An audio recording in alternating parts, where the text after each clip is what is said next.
Les trois quarts des transporteurs scolaires se préparent à laisser leurs autobus électriques stationnés pour la prochaine rentrée si le gouvernement n'augmente pas le soutien dédié à l'électrification des transports. Pour nous, chez Autobus Maheu, avec 26 autobus électriques qu'on roule, ben, c'est un montant annuel qui représente un revenu de 234 000 qui est le manque à gagner. On est pas mal rendu au bout du rouleau en termes d'actions à poser. On a remis une facture symbolique au ministre de l'Éducation il y a quelques semaines de l'ordre de 12 millions. Initialement prévue à près de 13 000 par autobus électrique, l'aide octroyée par Québec a été réduite à 5 000 lors de la dernière année scolaire.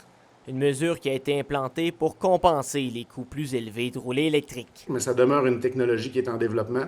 On a besoin de mettre des ressources supplémentaires et présentement, le manque à gagner est de 9 000 par véhicule. Donc, tous nos circuits électriques sont concernés par ça, puis il y a des enjeux de rentabilité. En vertu de la situation défavorable, 83 des transporteurs scolaires ont indiqué ne pas avoir l'intention d'acheter des autobus électriques dans un futur rapproché.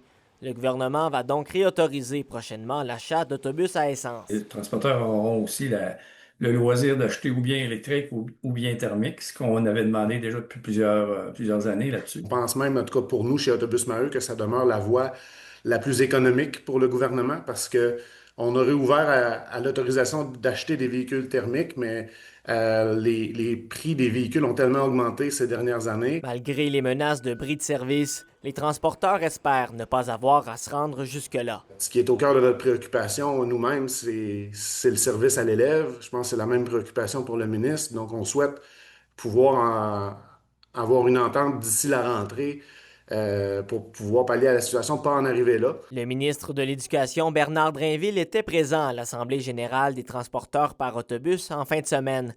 Les transporteurs souhaitent donc qu'il montre avec des actions concrètes qu'il était à l'écoute. William Maillé, RNC Nouvelles.